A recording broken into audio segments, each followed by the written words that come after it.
Hello, everyone, and welcome back to the West Ham Fan TV podcast with myself, Nicky Hawkins, my guest host, Dan Lawless. Dan, how's lockdown keeping you, mate? Busy as usual, mate. Like I said, I'm still working. I'm not one of these who having a nice holiday.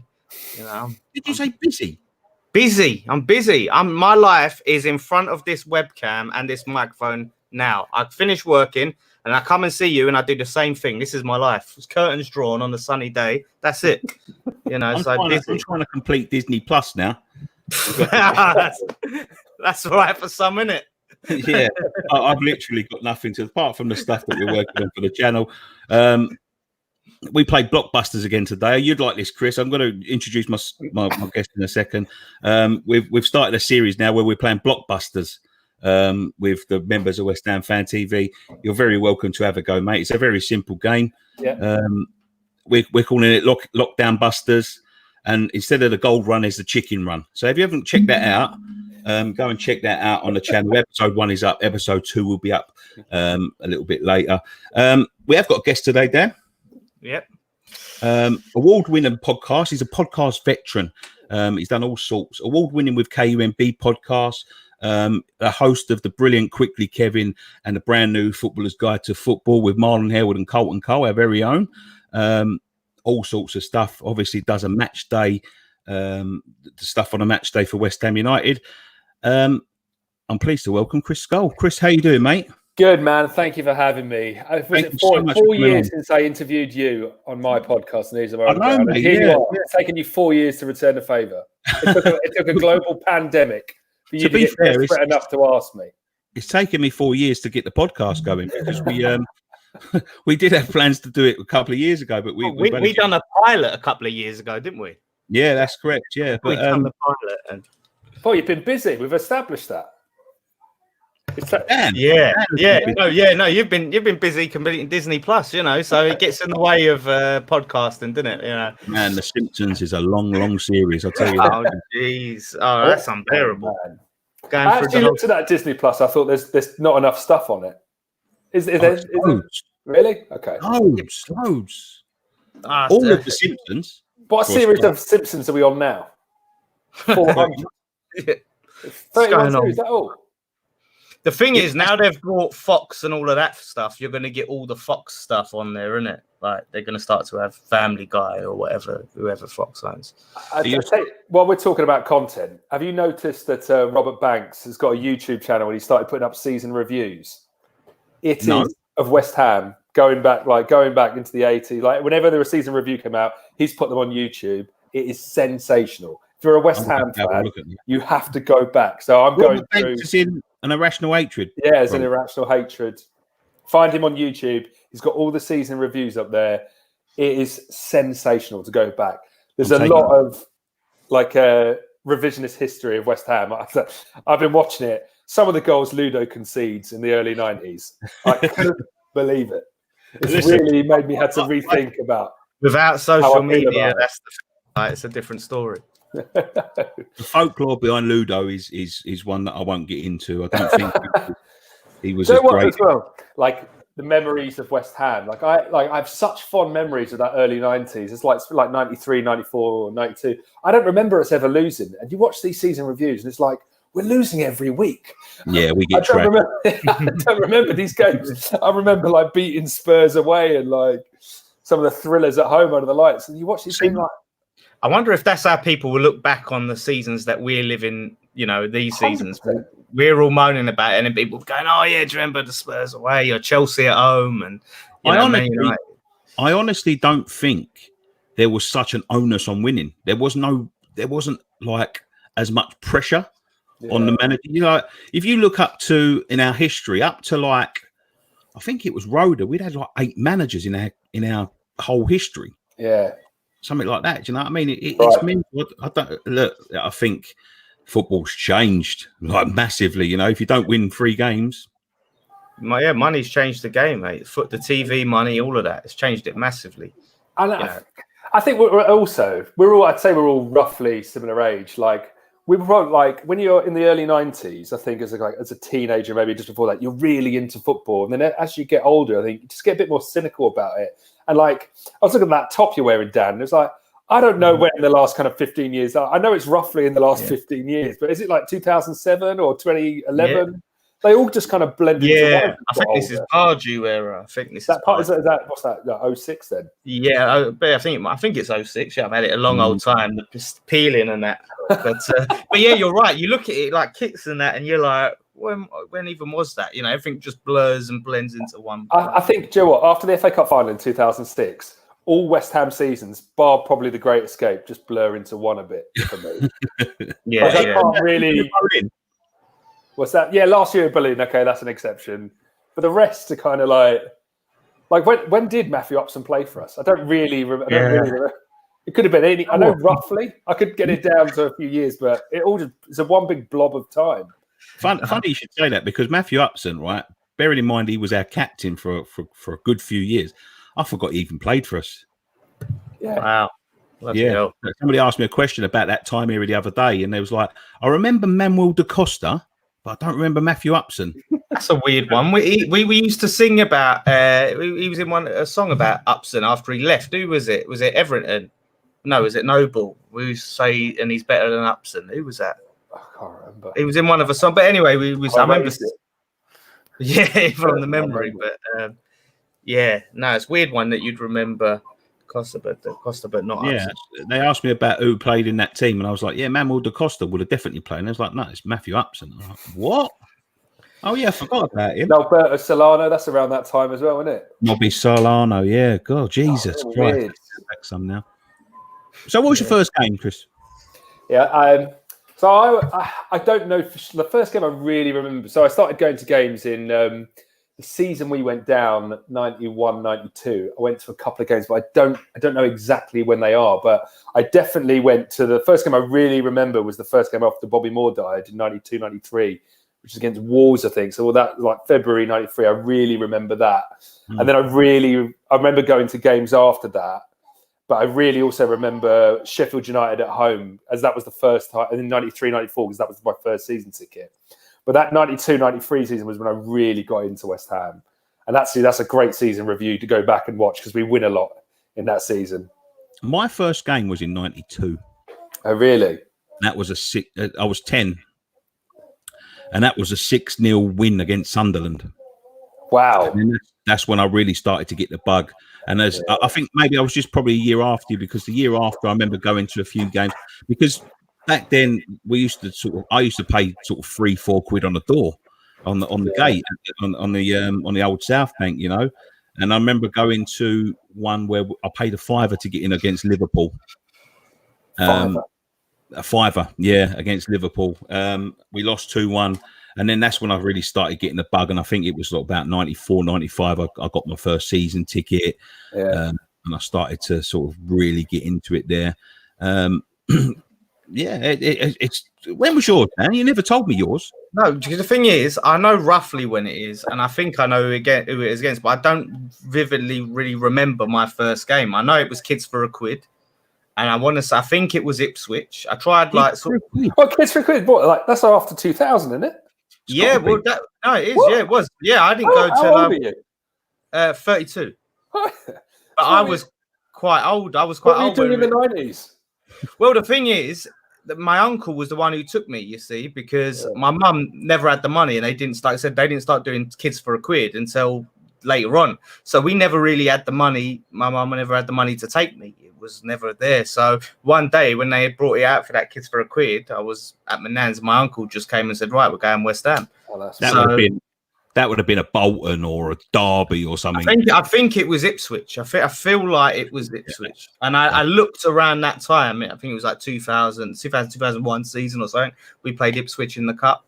I Googled it. But yeah, no, all I remember is just being like in awe of the day. My brother went and he fell asleep on the chair next to me.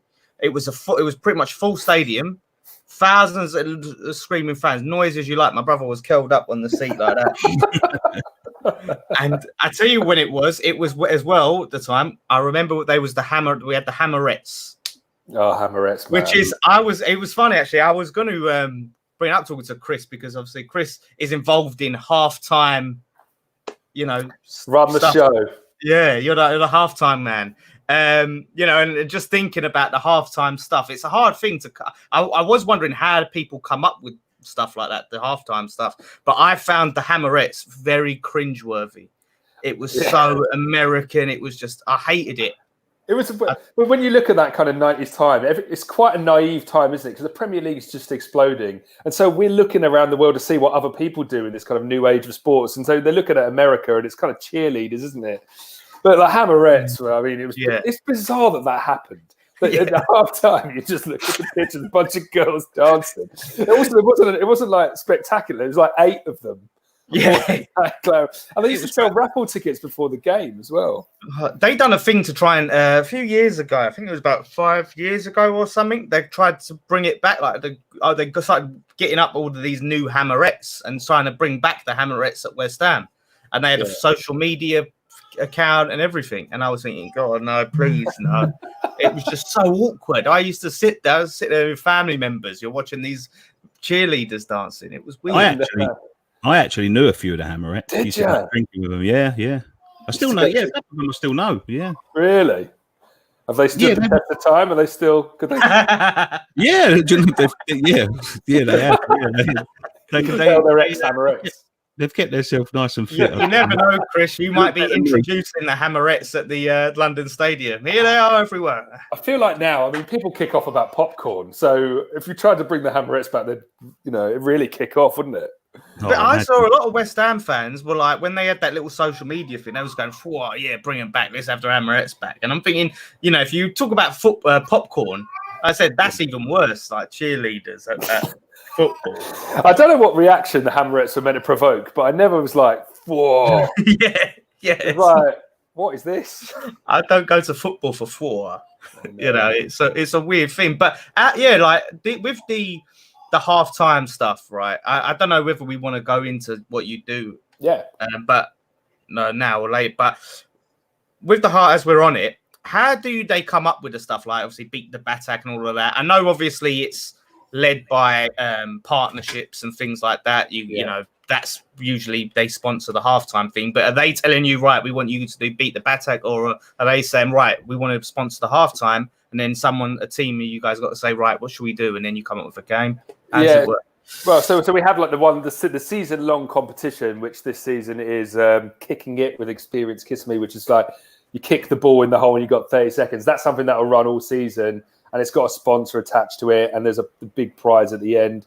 So that's kind of booked in. That's something that'll always be there. Last season was Beat the Batak. Definitely remember. Yeah. But like visually, I thought Beat the Batak was tough because like just watching the guy press buttons, it's hard to see what's going on. But at least this season, it's quite a funny thing to kind of have, I think. Like if someone does well or they do badly, it's fairly entertaining. It's quite fun to kind of commentate on.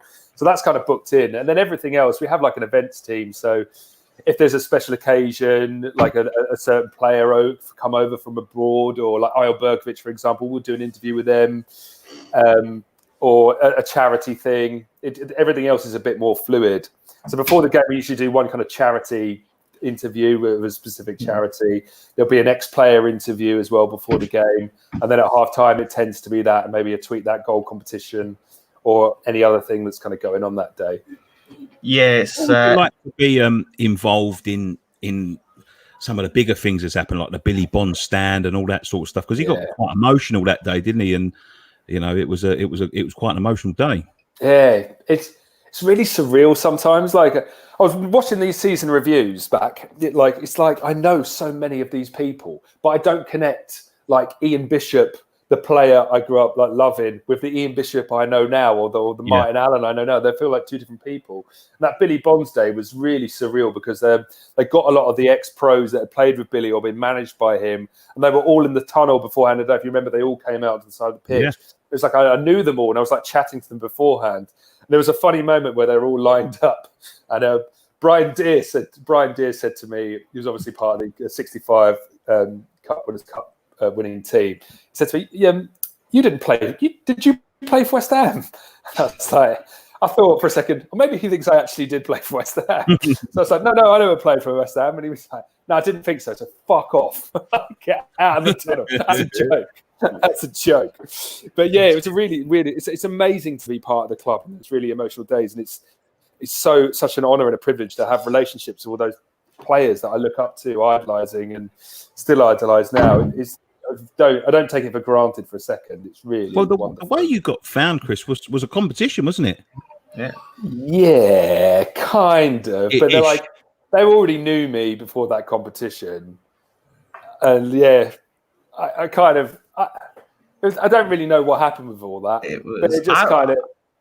I remember it vividly, and I remember they picked a few, didn't they? They picked you, Holly, Evan, but I voted for you. I remember voting for you at the time, and that's before I'd ever met you or anything like that. And I was like, I just watched the videos, and you thought, okay, he comes across very, smooth presenter-ish, but West Ham at the same time. And I just remember that whole campaign back then. But it kind of went nowhere. I don't know if it even was a campaign because we actually recorded a video of we're trialing different presenters because I think West Ham had a problem that they've got various events they do for corporate sponsors, and there's all this stuff in the lounges, and they basically don't have a front person. They never had a presenter, so there was a real need for them to get someone to kind of front some of this stuff who kind of knew the club. So they did this kind of competition thing, but it didn't really go anywhere. But we actually recorded a video of us all trying out to be different presenters, but I don't think it ever went out. And then after that, they just said, we've got all these lounges, and we're looking to do player Q&As beforehand. So can you just come in and help us with that? And everything just kind of spiraled from that. So I spent a lot of time in the lounge. I spent a couple of years before I was doing stuff on the pitch in all the lounges at London Stadium, interviewing players before the game and interviewing them at half time and just trying to kind of lift up a bit of the experience, the corporate match day experience. I also knew all the players because I'd done these at Mother Brown for years. Right. But I knew them all. Was crowned officially the winner, right? Even though you became the main man, you was never I don't think I've ever been crowned now. Yeah, that's exactly. I'm the people's champion. Yeah. Well, that's. I think you got a lot of. I think you ended up getting the most votes from the people. They never went and announced, right, Chris Scull is the winner. Everyone. It was sort of like you said, just sort of fizzled out and quieted down. I don't really know what happened with it. I did it. I just had some. They just asked me to step in and do some stuff, and it's kind of just snowballed a bit. Is it? I mean, I remember sitting at the bowling watching Jeremy Nicholas, thinking to himself, "How the fuck do you get into that sort of job?" And I heard that he was like a radio presenter and worked for BBC for a long time and all that. Was it something like? Maybe not, because I don't know how sort of odd this is. But was it something that you thought I could, I could give that a go? I'm gonna. Yeah, but it's funny. I'm gonna involve myself. Yeah. It's funny with Jeremy Nicholas, because I don't know if you remember on an old West Ham season review again, they had an interview with Jeremy Nicholas about how he got the job. And he said he had written to the club to ask them if they could move his seat in the West Stand upper. And he'd written that letter on headed envelope from a headed paper from his radio station, GLR, I think it might have been. GLR, yeah. And so they came back to him and said, well, actually, we're in the lookout for a kind of match day announcer. Would you be up for it? I've seen your letter. And that was how he got the job. And I remember being a kid thinking, how does that happen? Like, how does opportunities like that happen? And I guess, I would have loved as a kid to do this. I can't really believe I do it now. It's such a mad thing to have happened. But ultimately, I think it's down to luck. It's just right place, right time. I'd done that Knees Up Mother Brown thing for a few years. I'd started Quickly Kevin. I'd kind of done the lounges for a bit. That when Kelly, who did it last year, who's now gone on to a kind of BBC Sport, when the opportunity came up, I was already there. So it was just a natural fit. But even now, I can't really believe I'm that guy. I can't believe I'm doing it. Has it affected any way your sort of, I'm not saying make you sort of changed how much you love West Ham, but has it affected how you sort of watch West Ham in the way of, I speak to a lot of people. Some people, they're like, I'd absolutely love to work for the club, but when your passion at the same time becomes your job, it's like you're living it at work, and then you're going and watching it as your pastime on the weekends. Is there an effect that has on it? And do you know what, Dan? That's like a really common thing for people who work for football clubs they support. They end up hating the football club they support. That hasn't happened with me yet, but you definitely do hear it, because it ultimately does become a job, and you're on the inside and you see all the cogs turning and how things work. And it does really kind of impact the fan experience. Like, from my own perspective, I used to go as a fun thing to do with my mates, and I could have a drink in the pub beforehand, like meeting the Black Lion in Plaistow, and go straight out, have a couple of beers at half time. I can't do that anymore. I have to get down there like 3 hours before kickoff. There's briefings I need to be involved in. There's stuff I need to prepare for. Then half time, like the first half, I'm just thinking about what's going to happen at half time and what I need to do and where I need to be. There's a bit of on 40 minutes, I've got to run down from the press box to the tunnel. So that I miss the last 5 minutes of the first half, and I get there and just try and catch up with what's happening. And then half time is just insane. You're just doing stuff non-stop. And then the second half is the first time opportunity I've got to really sit down and kind of watch the game. So it's completely changed my own experience of a kind of match day. And what about away games? Are you working on a day that we play away, or do you ever get to go to some as a fan, or how does it work for you on away games? I don't have any kind of commitments. We have done a couple of things. I don't know if you remember. I actually went with Carlton and Marlon. We did an away days VT where we went to kind of Fulham and they sat in the stand. So I've done a couple of bits, but the away days are my one opportunity to be a fan again. But I've just had a baby, so my wife is like, it's hard enough. Yeah, I had a baby at the start of the season back in August, so I've got those commitments. So it makes it hard to get sign off for an away game. But I'm hoping when the season resumes, I'll have enough license to go. I thought you were looking a bit tired, mate. I know you don't get much sleep in the first year or two. Oh, and also like I don't know if you've got kids yourself, but there's always just a new thing. So like she's just started crawling on Sunday, and immediately she's off everywhere. You're like, I thought she'd start crawling, then it'd be like 2 weeks of gradual more crawling, and it's like 0 to 100 in a few days. So you always got to be alert. It's the climbing, mate. I have got one. He's nearly 9 now. He's going to be 9 in May. So it's the climbing that you've got to worry about when they can sort of climb up to the shelves and the TV cabinet and put their hands on the screen. That's when you've got to be really alert. You've got to be up like a cat. You know, it's crazy. It's crazy how quickly they do it. As you say, it's like one day sitting on the floor. You can leave them there. You can potter around. When they start crawling, man, you turn your face for a second, and they'll be over here or over there, and you'll be looking around the room thinking, Jesus Christ, like what's gone on here? Yeah. How did you do that? Physically, how did you do that? It's mental. But congratulations, mate. Yeah. Really to hear that. When they start crawling as well, you realise what a death trap your house is. You're like, oh my God. That's it. Just put bloody that soft foam on all the edges and all of that sort of stuff, and bubble wrap everywhere. Yeah, we've done all that, man. You mentioned the away day VT you did with Marlon, and that obviously a big part of what you do and people would see your face on is the videos you do on the West Ham channel where you watch the game with a former player, which I think they're brilliant. I watch them and they're always great to see because it's so nice as a fan to see the ex-players so passionate, like when we score a goal, and I always think like how surreal that must be for you is you're there with an ex-player and some of them, top legends, and you're hugging them and jumping on each other and celebrating a goal. I mean, that must be amazing. Yeah, it is absolutely amazing. It's so surreal. My favourite player growing up was Martin Allen. Like Martin Allen was my absolute idol, mad dog. Because I just loved. He was so tenacious in the tackle. He used to score some great goals. He was nuts. I just loved everything about him. And then when I started doing Knees Up on the Brown, he was always like, I really want to meet Martin Allen. And then I met Martin Allen. He was really horrible to me. Really? I did like a live Q&A. He was really mean to me. He's got this kind of style where he just like he kind of niggles at you and just kind of gets at you a little bit and tries to like play the audience off against you. And then I did something else with him and he was horrible again. And I did one of the lounges with him and I was like, hello, Martin. Didn't recognise me. And I was like, you've actually been nasty to me twice in a row now. And I did this Q&A. It went really well. And then I've done a couple of more things. And eventually I got Martin Allen's respect. And it was like, Martin Allen. And then I realised like Martin Allen likes me now. and then Martin Allen met my wife. It was like nice to my wife. And then we do that commentary together. And it's like, I've turned it around with Martin Allen. But it's great as well. Martin Allen is actually a friend of mine's wife's cousin. Oh, really? Yeah, he goes to all like...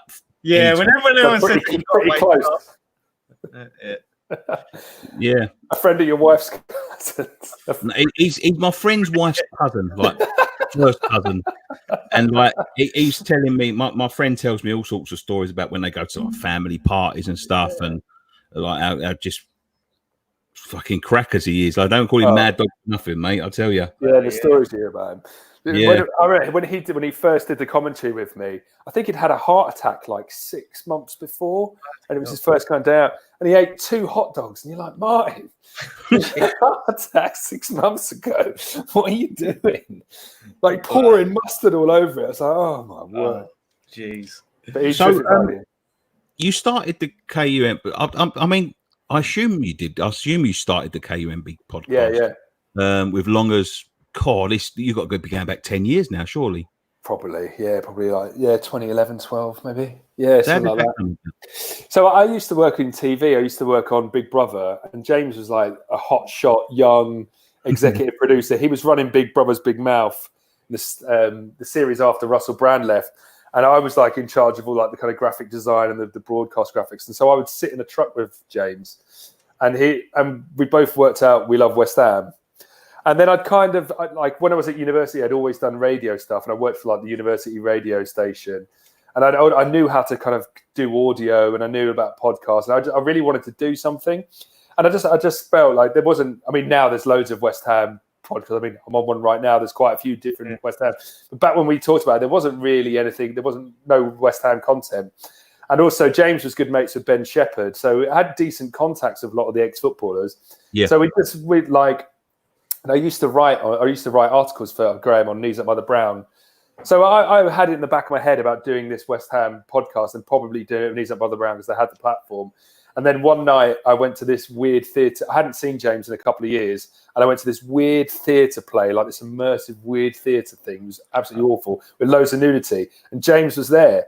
And I was thinking of emailing him quite soon after that to ask him about the West Ham podcast. I ended up just totally randomly chatting to him about it.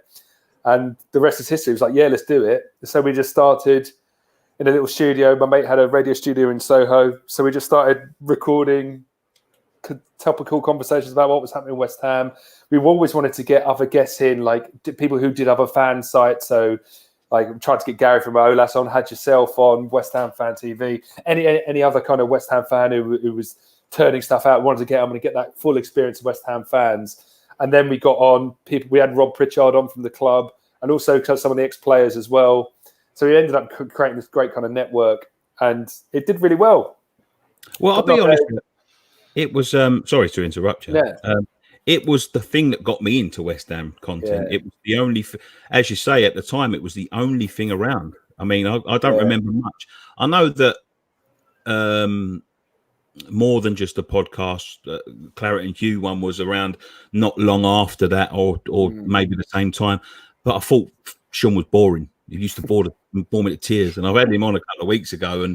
But it was sort of like when I got into the listening of content, it was that sort of engaged, fast pace, and I never really knew the world of podcasts. Podcasts were a new thing to me. You know, I've probably just got an iPod, so when I'm downloading the KUMB podcast, it was something that kept me engaged, and I can't tell you how many work days that got me through when I discovered it and the previous episodes and all of that sort of stuff. I remember downloading a load of them on a plane to Florida back in 2014, so I could re-listen to some and all that. It really got me engaged, and I don't know whether you know this, but I was in contact when the early days when we was going to start West Ham Fan. I think I've told you this story before, but we was in contact with Graham. We was going to sort of bring our video to KUMB because we had the idea for the post match pint, and we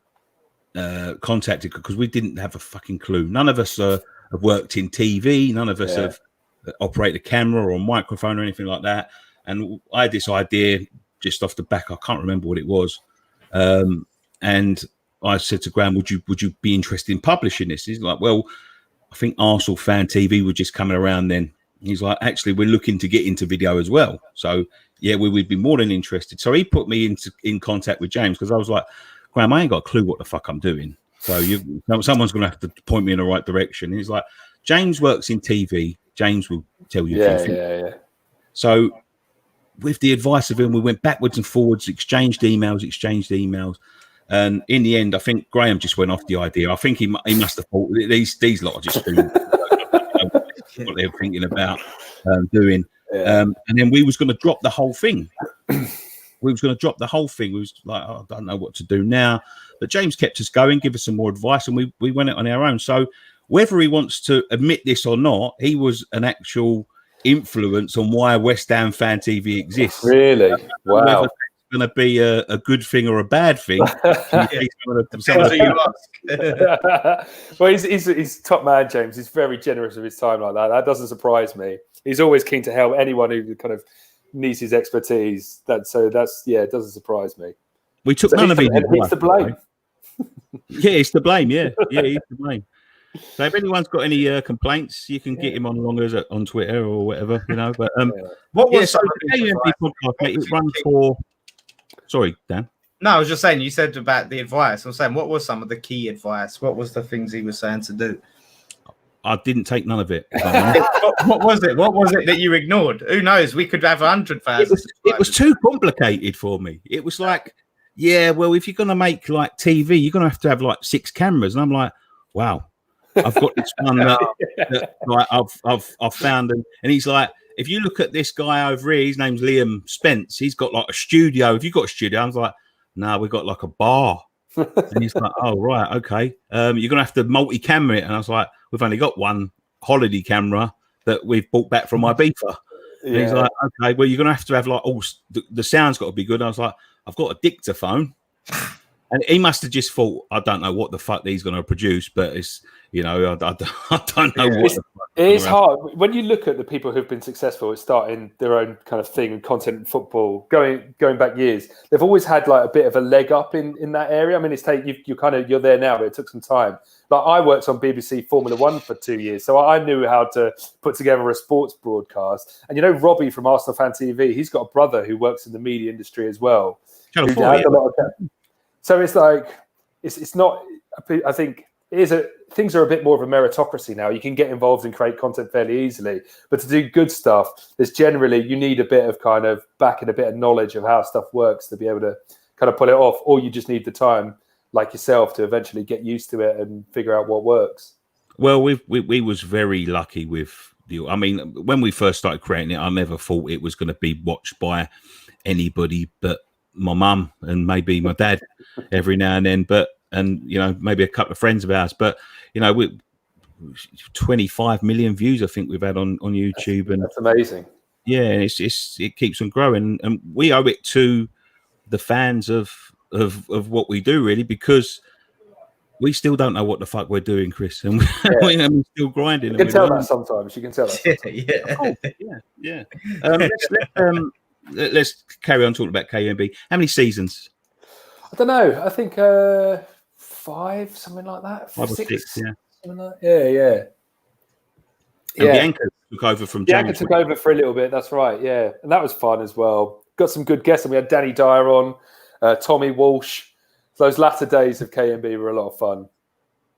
Absolutely. I used to see him over West Ham, like back in when we was in Outside. I used to see him coming out. I used to see him. I used to see Phil Jupiters. Coming in around, and I used to see him going in the entrance like everyone else. He used to go as a kid, you're like, these are like, celebrities, famous people in East London. Like, look, it's Tommy Walsh from Crown Falls. That was before, like, especially we didn't have Sky. Like, these were all like big names back then, Tommy Walsh, Phil Jupiters. I loved a bit of Never Mind the Buzzcocks. Phil Jupiters is there coming out of the thing, and no one else paid him any mind. And I was just like, We have had some good celebrity fans down the years. David Essex, Barack Obama's meant to be a West Ham fan, isn't he? Yeah. The Queen, apparently. Brand, James Corden, they're all there. Stone Cold Steve Austin's a West Ham fan. Nah, that's not true, is it? That's true. I asked him. I met him. Have you? Well, do you know there's a bit of a story behind that? Triple H is a West Ham fan. Yeah. The guy who runs WWE in the UK is a big West Ham fan. And that's why, if you notice in the program, you'll occasionally get like wrestlers like Seth Rollins or Triple H coming out and saying they support West Ham because basically he's telling them to say that. He's saying you don't want to pull back. The curtain on show business, but that's actually what's happening. I met Kurt Angle at an event, right, and I met him, and I was like, "You're a West Ham fan?" And he went, yeah. And I was like, can you do the West Ham? So he just went, yeah. And I was like, can you do the thing with me? And it's like, yeah. And I was like, it didn't seem that infused about it. It's funny. I was saying to Nick earlier, the last time I met you was at wrestling. Oh, really? Yeah. Before, I don't know, it was a Raw or something. I was there with my cousin, and we was at the is it the pre-VIP thing? Yeah. And that's for that guy who heads up WWE, who is a West Ham fan. I used to go every year with my mate to that pre-show, and we would get so drunk. It was like the most drunk I would be all year would be at wrestling. I didn't want to leave that area to go and watch the wrestling. I just wanted to stay and get the free drinks. I was enjoying myself there. But we do have, like I said, a lot of. I think we must be one of the most supported of famous people. When you look at famous people and some of the, like you said, top draw, there's Matt Damon, I think, is another one, and Keira Knightley. Yeah, massive. And Noel Edmonds. Now you can't. The biggest of all the celebrities. Yeah, you can't. You know what? The strangest, and I mean, he's a proper fan. This guy's a proper fan, right? The strangest celebrity I've ever known to support an English football club has got to be Tom Hanks supporting Aston Villa. Yeah, it's weird, that, isn't it? It somehow fits, though. It somehow fits. I don't know why. You think? He looks like a Villa fan. There's something about him. I heard one the other day. Judi Dench supports Everton. Really? No, that is weird. That is proper weird. That just doesn't. Be a rugby girl myself. Judi Dench. I mean, if she was going to be someone, it'd be Fulham to me.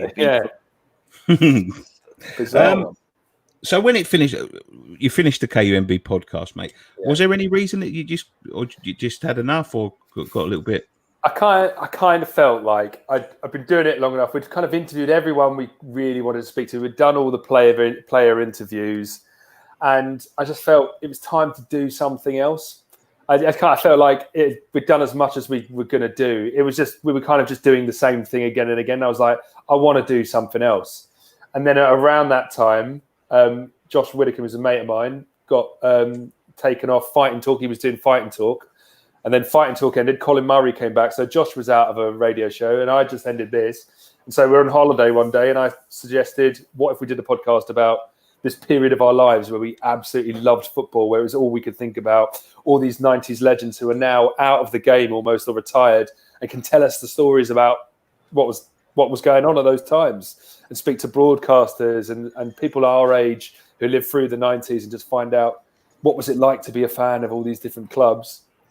And said we're up for it. First interview we ever did was Matt Letizia, and that was it. Off it went. You've had some... As I said, early days, I used to really listen to that religiously.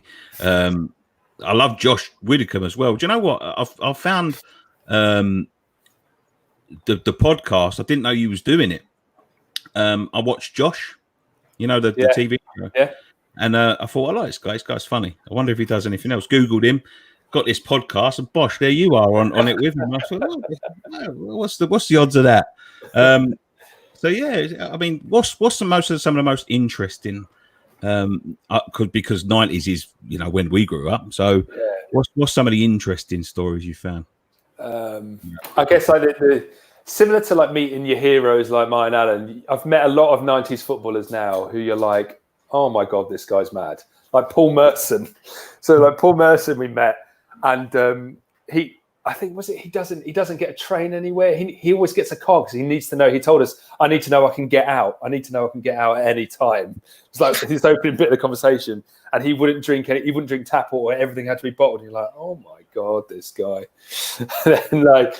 and met David May. We did a live show in Manchester with David May, and he came in like covered in tats and like really frenetic. And you're like, oh my god, is he going to say something that's going to get us all arrested or something? But he went on stage, was absolutely brilliant. Darren Anderton, just an absolute legend. There's so many kind of 90s footballers I've been lucky enough to meet who are just brilliant. Like no one has really been a letdown. Every single one we've met has been amazing. It's that era before they were so drilled, though, isn't it? It was that era before they were so press ready that it becomes sort of sterile. So there was a few characters back then, wasn't there? They wasn't earning like the huge amounts of money we know now, but they was earning enough to go fucking cuckoo, and they didn't have people directing them the way. Yeah, and I mean, it's such a different. It's like that whole era of football for me is defined by the personalities. You had such a range of personalities, like people like Ray Parlour, like Paul Merson, Lettice again. These were just real characters. We had a couple ourselves. I'm sure we all know John Moncur, Ian Bishop, and actually, like Ian Bishop was a bit of an inspiration for this podcast because he would tell me the stories about them all going out drinking in the mid-90s, or stories of like Ludo turning up, not speaking a word of English, and Ian Bishop going on a night out with him, getting absolutely smashed, not saying a word to each other. Like, I was like, this is such a fertile territory to get kind of more stories about them. It's weird. I wonder why, like, is because I don't think it's just the drink or the training. It seems to be a reason why there was so much more bigger personalities than today. You have a few players. I think Antonio's or comes across like a big personality, despite this sort of media trained sort of environment. But it's just there's something about footballers of that sort of seem to have zero personality these days, and I don't know what. I mean, it's probably a combination of factors, really. But I think it's everyone's so wary of the media now, which they probably weren't before. I think the amount of tests like fitness, the quality of football these days is probably way better than it was in the 90s, and the fact that every player has to watch what they drink, what they eat, they're being monitored a lot of the time, they have to go to bed at the right times, the analysis, the video analysis, and like they wear things in training that track their movement, and everything is so regimented about their lives these days that I think it really limits the possibility for them to come out and be real characters.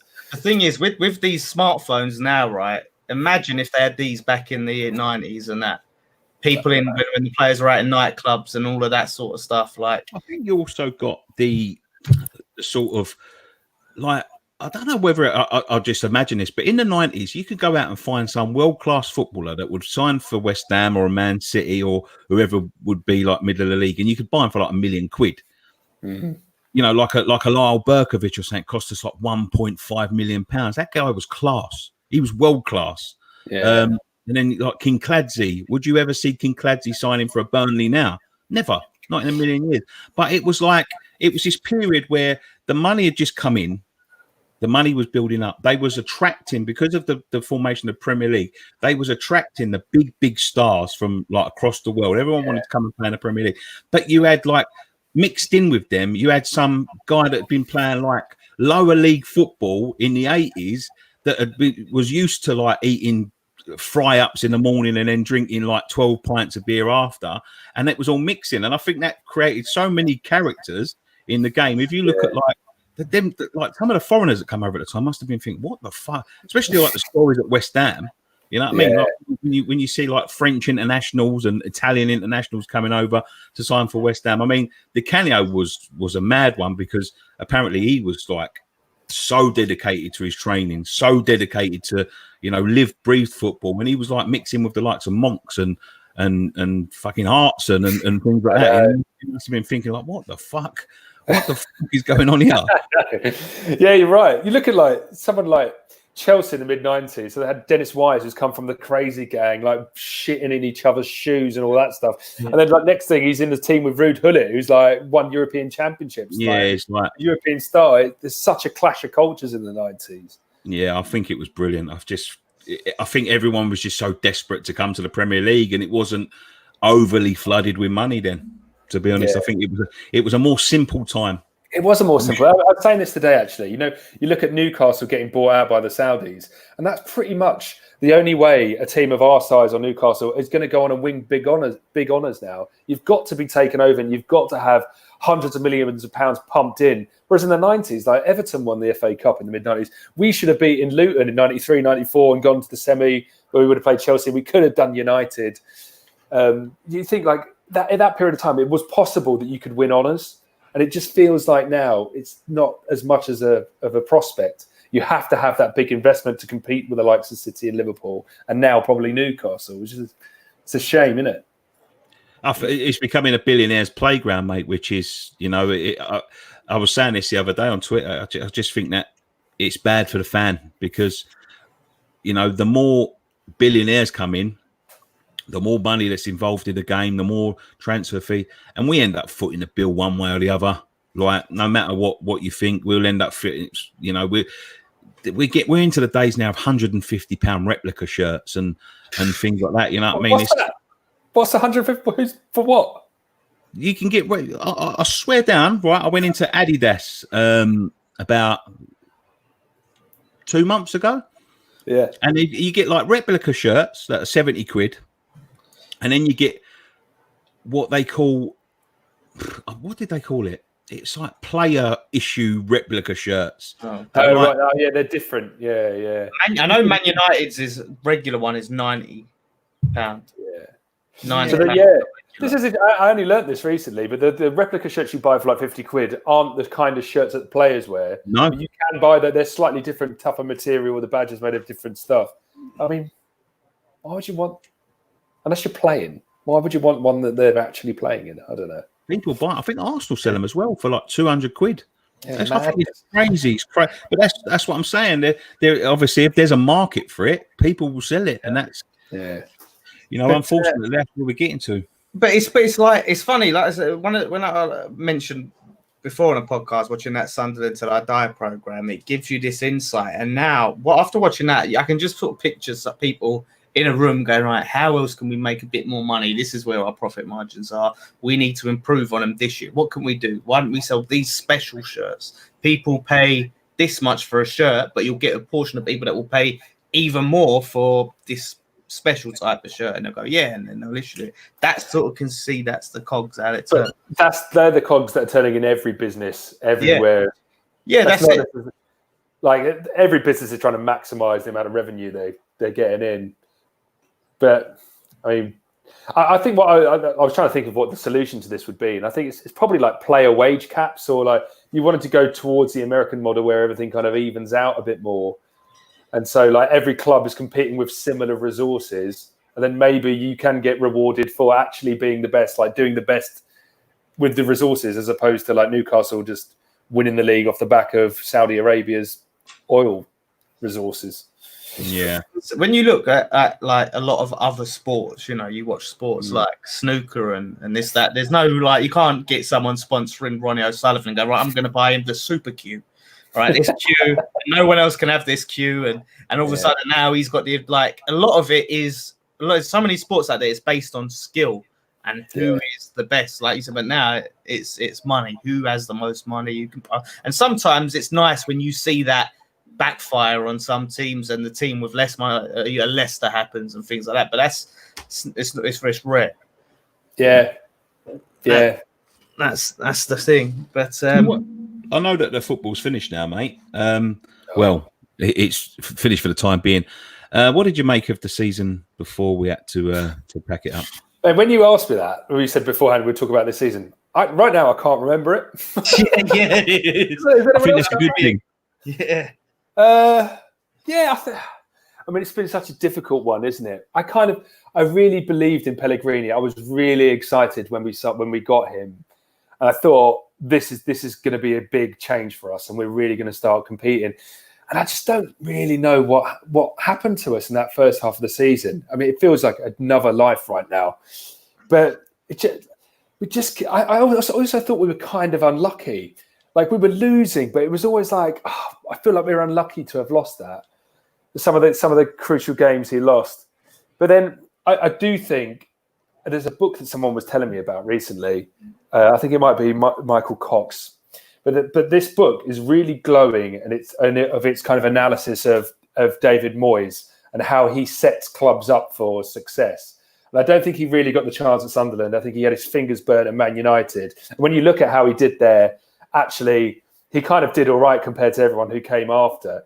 But there's the way he sets up a scouting system, I understand, is that he really focuses on the immediate area. He has different kind of tiers of scouts that focus on the immediate area surrounding a club and look further afield. And the way he kind of sets out his stall in terms of his formation, the way he wants to play, and the way he recruits for different positions. And that this book objectively says he's a really good manager.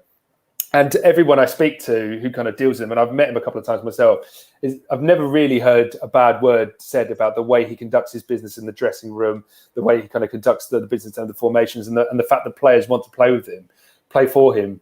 So I think he's a good steadying of the ship kind of manager, exactly what we need right now. And I think the longer he stays in the job, the better we're going to become. I think he definitely deserves that chance to show that he can improve us over time. And so, I mean, everything the last few weeks of the season, Jared Bowen, I think, is going to be a fantastic signing for us. And I've got an exclusive for you. Oh. So I actually announced Jared Bowen in the stadium as our new signing. And what I do is after I do the stuff before the match, I try and even nip in just before the teams come out into the tunnel. So I did. We announced Jared Bowen, and then we went into that little 30-second video before the teams come out. And at that point, I ran down to the tunnel, but then the team started coming out of the dressing room, so I had to wait in the tunnel. And Jared Bowen waited at the top of the tunnel. I was like high-fiving, wishing every player luck, like greeting them, getting in their face. And I thought, that shows so much character. These are essentially a bunch of strangers to him. And he's so invested and wants to be part of this winning team that he's willing to stand there at the top of the tunnel, greet every player and shake his hand. I was like, what fantastic character. And everything I've heard about him since is like, he's going to be a real positive influence on this team. And I think probably that's what we've been lacking a little bit of this season, that kind of fight and that character to bring everybody together and deliver results. And also, he's quick, isn't he? Like the pace. Yeah. So the little bits of him we saw before Armageddon, he's been really terrific, a really exciting player. He's already one of my favourite players. So I'm really hopeful when football resumes, we're going to be a different team. Yeah, he and Souček as well. Souček looked decent, didn't he? And actually, didn't Souček get injured right before this happened? So yeah, we'll have him back. I think he was due to come back like in a couple of what would have been 2 weeks after this had started. I think that was, or it was Spurs. You'd been back for the Spurs game. Well, yeah, so that was like the next game. Yeah, so yeah, that I mean, he's running stats. They said it was like more than any other player of the last, what was it, like 7 years or something? Really? It was like some sort of mad stat like that. I was thinking like who I think what has really changed between this season where we haven't done so well and the previous one. And as much as I hate to say it, I think Arnautovic is someone we really miss, because although he was a bit of a knob, he did create stuff. Like he could go on the pitch, he could beat a player, he could hit a long shot. You never really knew what he was going to do. He was strong he was strong, you know. I think we've lacked that this season. We haven't had an Arnautovic. He was a menace, wasn't he? He was a menace. Yeah, he was a menace. He was shutting people down. He was strong. He had that turn of pace, the power, the creativity. He had a bit of everything. We had a discussion earlier on this week about whether we'd take him back, and I would take him back if he's available for free. I'd say just come, just sort it out. Because he said on someone's Instagram, didn't he? So yeah, I'd take him back. I've never really like players who leave, and I know West Ham fans, we can get quite funny about players who leave, having them back. I always remember Freddie Canute. He left after we went down in 2003, and then there was a chance we were going to get him back from Spurs, and the player and all the fans revolted, and Pardew said, "Okay, we're not going to sign him." Then that season, he was the top scorer in La Liga, I think it was, instead of coming to us. So there isn't much loyalty in football these days. It is a fact. We've just got to deal with it. And if a player is good enough, who cares kind of what they've done to us in the past?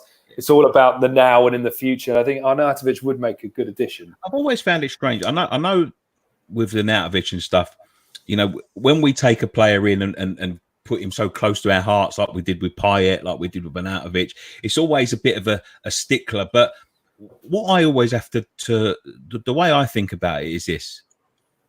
10 years ago, he was never sitting there thinking, I wonder how West Ham have got on today. He wasn't. He would not have been, either when he was sitting there playing for Inter Milan or whatever, he wasn't tuning into fucking the Italian equivalent to Channel 4 thinking, fucking, I can't wait to see this Premier League. I can't wait to see how West Ham are getting on today. It's a job. It's a company for them. It's someone that, you know, and I know it's a little bit different because at the time, you know, you don't go to work for the post office and then there's 60 people in a street waiting for your autograph and they've all got your name, you know, attached to the side of their postal sack. You know, it's a bit different than a job. But eventually, when they get to 30, if someone in China's offering me 600 grand a week, I'm a West Ham fan all my life. I'd be here later. I know.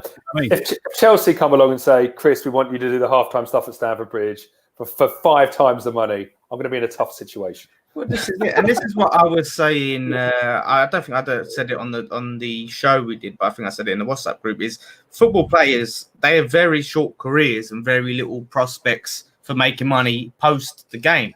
So every bit of money they're making is probably for the rest of their life, is what they're making. So in their mind, they're thinking, well, I need to make as much money in the game before I can't play the game anymore, just to have that security.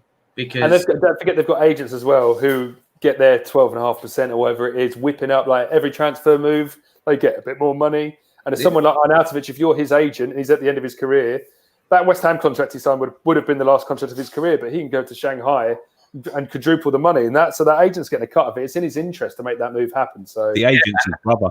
Yeah, his agent's his brother as well. He seems like he's a character.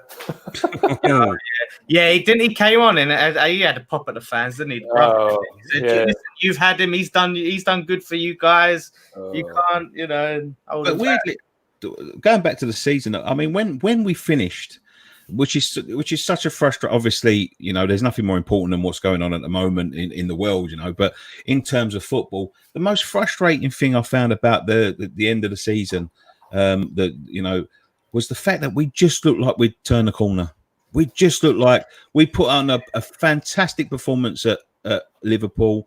We beat, who was it? We beat Bournemouth. Was it Burnley at home? So long ago, I can't remember. No, we beat the first game under Moyes, didn't it? It was Southampton. That was a big game, that. Blimey. Massive game. That was the most nervous I've been about a game in years. I remember that game. Same. But then we went to Arsenal and put on another good performance. And to be fair, we should have beat them. Do you know what? That Arsenal game was the most annoyed about a game I've been in ages, because we really deserved to win that. Was sickening. But also, you look at I always think, you're going to go down when you do performances like that and lose. When it's like, we should have won and we've lost, and you think, was that the moment? Oh, yeah. I'm not, in a way, this is a terrible thing to say, but I'm not massively looking forward to the season resuming because of all the stress that's going to come with it. Because it's going to resume, we're going to be back in a relegation. But at least now we're 16th. Yeah. It has been quite nice, as much as, there's a part of us that misses the football. It has been quite nice not to have to worry about football. I know there's been transfer news, but I've ignored it all. Like, we don't think we're even reporting transfers on this channel. Like, we're not even talking about it because I just don't care, because we're in a lockdown. There can't be any transfer news. There can't be. Yeah.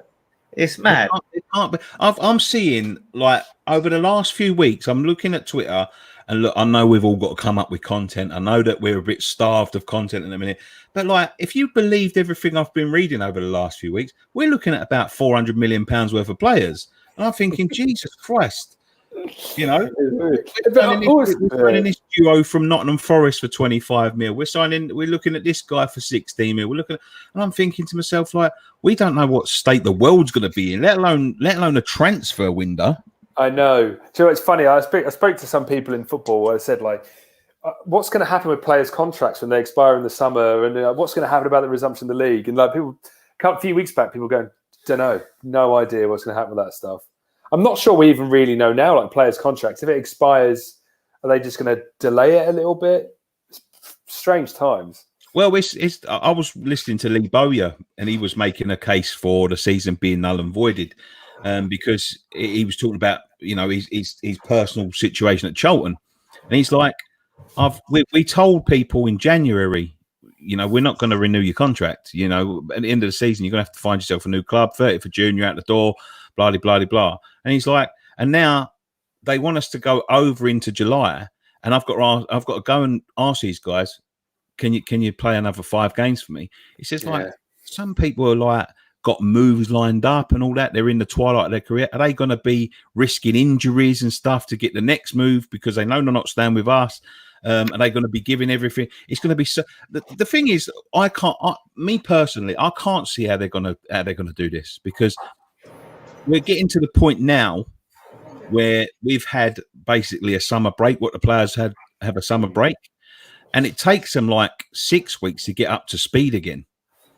Yeah, I think, like, when lockdown's lifted and, like, maybe society resumes, you're basically going to have a month, aren't you? We're going to know once everything resumes. It's going to be a month after that football comes back, and then you've got to sort the fixtures. But I have got a bit more insight. I don't know how widely this is talked about, but clubs were already paid the money for this season in terms of the games that are going to be shown on Sky. All their TV money's been paid, and clubs have already spent all that money. And so for us to cancel the season, my understanding is that you've got to pay back that TV money to make up for the games you haven't played. And because the clubs have already spent that money, it's not there. Like the season has to continue. They have to fulfill those contractual obligations because no one can afford not to. Yeah. See, this is the thing, though. There's so many contrasting reports, because I saw one report, which is, again, that it might not even be true, but said that Sky won't ask for the money back, for the TV money back, because of the circumstances. And then other things are saying, like what you've just said. So, yeah, it's strange. It is a strange... I can't see that being true, because look how many people would have cancelled their Sky subscriptions right now. But then they just start screening next year's football, maybe. I don't know. Yeah, I'm sure, because if you think about it, for Sky, if they started, demanding all of this money back, it could end up sort of really hurting the league that they make so much money from, really. Yeah. And they're throwing all this money around at football anyway, and it's going up and up each year. Maybe what they do is they agree a price freeze or something like that. Like, look, keep the money, but we only do this. It's not going to go up for next year or whatever. Because I just think it would be to Sky's detriment if they started demanding massive sums of money back from these clubs. Yeah, I mean, who knows? Yeah, that's the thing. Certainly not us. That's the only thing that does my head in about it. It's just the not knowing what's going to happen with football. And what is it going to resume? Isn't it going to resume? What's going to happen to our club? Have we got money? Haven't we got money? That's why I've tried to sort of not think too much about football. I know we have a football channel, but I try as much as I can to switch off from it, because it's my head in a bit.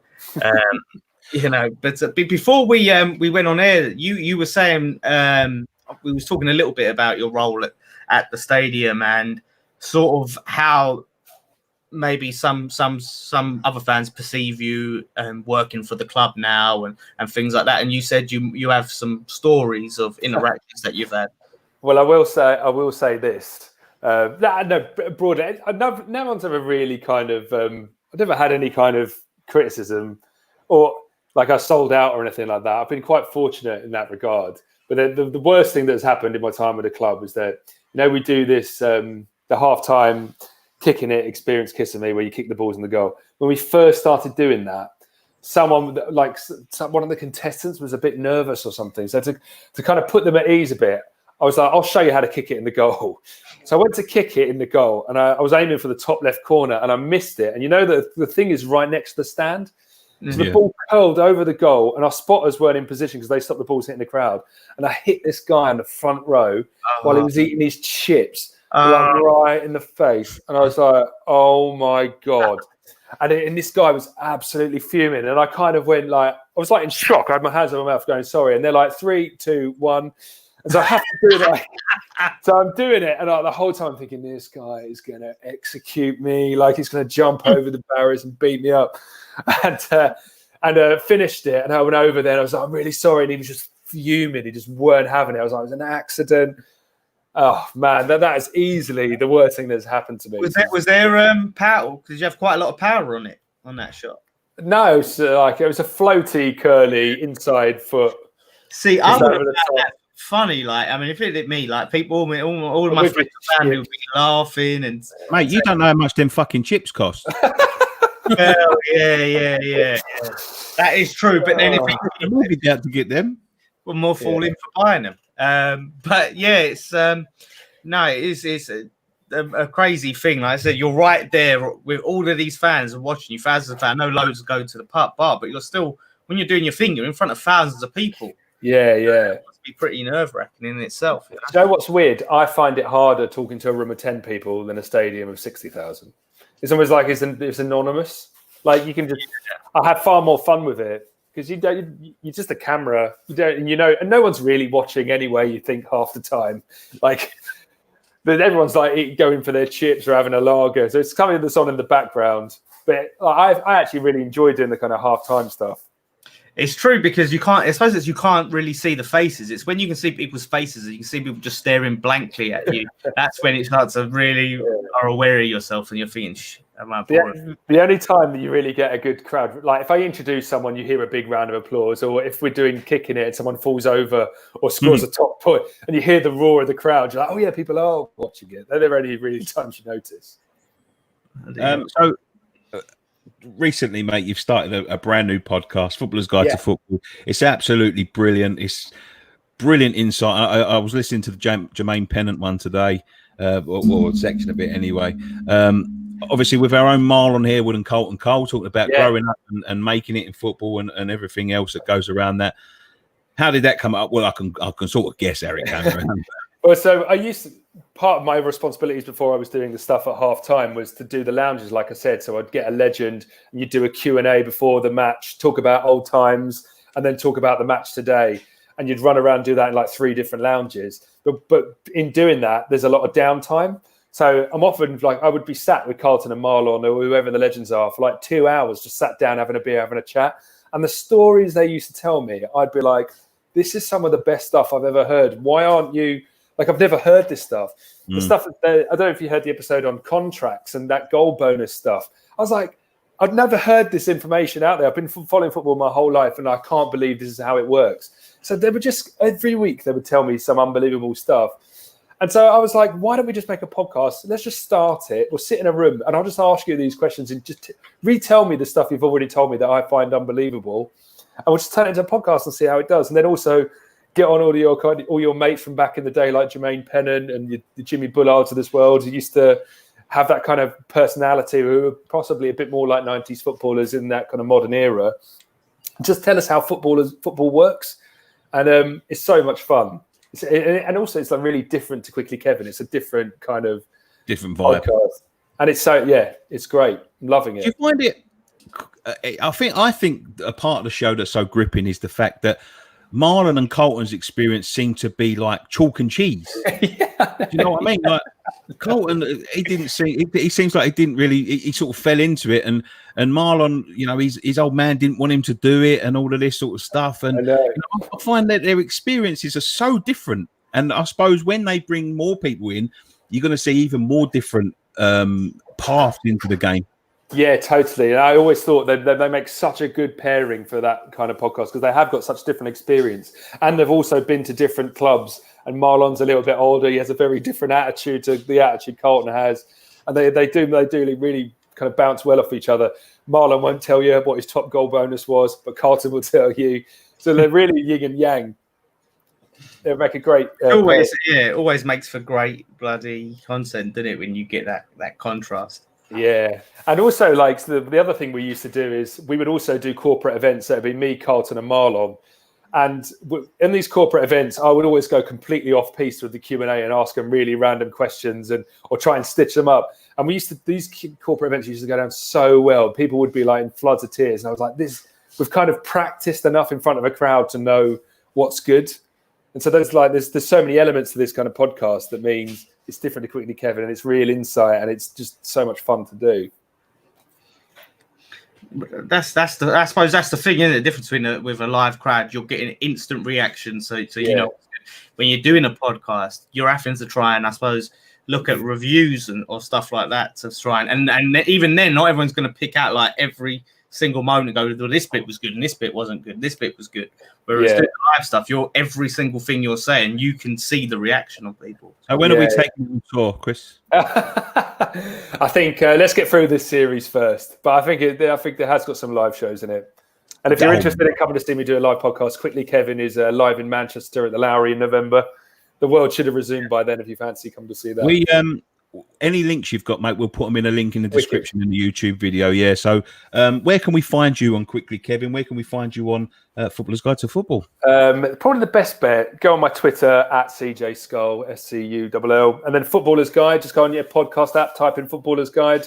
Quickly Kevin's also there if you type Quickly Kevin. And if you really love Quickly Kevin, get on our mailing list, which is at quicklykevin.com, and you'll get all the latest information from the show and any new live shows that are coming along.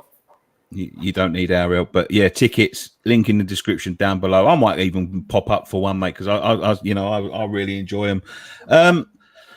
It's been a pleasure, absolute pleasure. I wish we had more time. I know you've got to get away. I've got to get away, and because we're so busy. Yeah. Well, thank you for finally returning the favour and interviewing me. I can't wait to interview you back in 4 years' time. It's gonna. Who knows where we'll be then? We want to look. We'll sit down properly one day, and we'll have a beer and whatever. Hopefully, when Longman comes along. That's what I wanted to ask you. When's the KUMB lockdown special? Because I've heard I've got this professional mic, and he's got one as well. So hopefully we can sort that out. It's just timings. He's got kids. I've got kids. No, we will put the band back together. We've been trying to get him on this for ages. Oh, really? The answers goes missing for a month. Well, they're doing late shows. They're doing it all online now. So I think he's still busy. It's getting to that mad sort of a period with telly now, isn't it? And sort of keeping the TV shows going and finding creative ways to keep them going. And that must be a nightmare in TV. But you're doing it on West Ham Fan TV. If you can survive, I'm sure James Corden can. Exactly. Okay. If you want to come on and play Blockbusters with mate, you're more than welcome. We've been doing Blockbusters shows every week since lockdown. So if you want to play Lockdown Busters, you're quite welcome to come on. Thank you so much for coming on, giving us so much of your time. We really do appreciate it. Go and subscribe to go and follow him on Twitter, and go and check out the Footballer's Guide to Football and Quickly Kevin on all podcast stations, I'm sure. And please attend the live show. We always like to support Hammers on this show. And Chris is one of the biggest Hammers, because he works at the fucking club. So there you go. And also make sure you watch the halftime show when the season resumes. Don't get a pint. Don't get chips. I'll sit in the upper tier, and I don't drink much. So I always watching them. I tweeted you recently. I said I'll put them in the top bins. I don't think I would. I did. I like I said, I don't go and get go to after. Sometimes I go get a pint, but I do see him quite often. I remember seeing one particular. I remember wrapping up one particularly this season, and the geezer was just like, I think it was just missing everything. Yeah, and just miles off. And I'm thinking it must be so hard for you to be there, and you're going, oh, nearly. Oh, God. It's great, because if they do well, then you just talk about them doing well, and if they're terrible, you just take the piss. So it's it's an easy job in that respect. Absolutely. Dan, have you got anything else to say, mate, before we leave? No, that's it. Thank you for having me, boys. I really appreciate it. Yeah, thanks a lot, mate. And we look forward to seeing all the stuff that you do back when the season resumes, mate. Wicked. Stay safe. Stay at home. Save lives. Come on, your irons. Come on, your irons. Wicked. Thank you very much, sir.